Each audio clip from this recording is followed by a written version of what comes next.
नमस्कार, मी राजश्री राठोड. मला सॅनिटरी पॅडबद्दल काहीतरी सांगायचं आहे. असंच एकदा मी जेव्हा मेडिकलमध्ये गेली होती तेव्हा मला स्मिताताई भेटल्या, स्मिता खवणेकर ताई. आणि मी तेव्हा विस्पर पॅड विकत घेत होती. तेव्हा त्यांनी मला सांगितलं की मी तुला एक पॅड देते, तो फक्त वापरून बघ.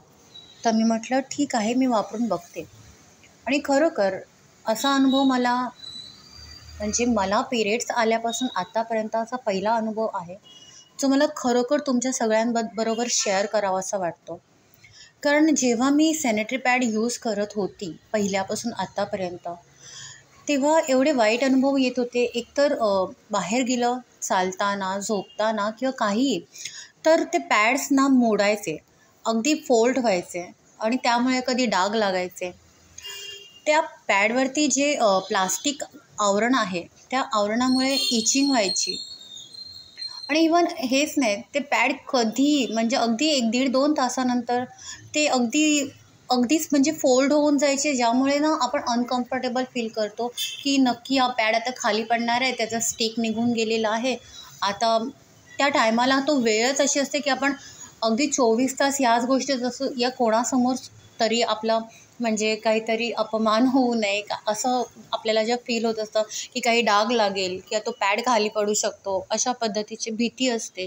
इचिंग होत असते. 24 तास असं वाटतं की एका जागेवर झोपून राहावं, कुठे जाऊ नये, शांतपणे पडून राहावं. ह्या सगळ्या वाईट अनुभवापासून त्या एका दिवसाच्या ज्या पॅडने मला जो अनुभव आला, त्याच्यानंतर असं वाटलं की खरोखर इतके दिवस आपण पॅडच्या नावावरती फक्त प्लॅस्टिक लावत होतो. कारण जेव्हा मी माय प्रॉमिस वापरलं, त्या दिवशीचा जो अनुभव, मला वाटलंच नाही की मला पिरियड्स आलेले आहेत करून. सगळ्यात पहिलं, तो पॅड माझा अगदी दुसऱ्या दिवसापर्यंत छान, मला पण ओव्हरफ्लो होतो, पण त्याच्यात काहीही जाणवलं नाही. दुसरं, इचिंग नव्हती. पॅड एवढे हलके होते की ते लावण्याचा असं काही अनुभवच आला नाही की हां, काही पॅड वगैरे मी घेतलेला आहे. अगदीच दुसऱ्या दिवसापर्यंत तो पॅड फोल्डही झाला नाही, जसाच्या तसा. आणि असं नाही की तो दगडासारखा कडक आहे, अगदी सॉफ्ट आहे, अगदी कापसासारखा, आणि अगदीच तुम्हाला कम्फर्टेबल फील होईल एवढा छान आहे तो पॅड. मला असं वाटतं प्रत्येक स्त्रीने स्वतःची काळजी घेण्यासाठी का होईना, जेव्हा आपण आपल्यावरती एवढा मेकअपचा खर्च करू शकतो, कपड्यांचा खर्च करू शकतो, तर आपल्या सेफ्टीसाठी आपण माय प्रॉमिससारखे पॅड्स वापरून स्वतःची काळजीसुद्धा घेऊ शकतो. आणि आपण स्वतःचीच नाही, आपल्या बहिणीची, आपल्या मुलीची, आपल्या आईची, सगळ्यांची काळजी आपण घेऊ शकतो फक्त हा पॅड वापरल्यामुळे.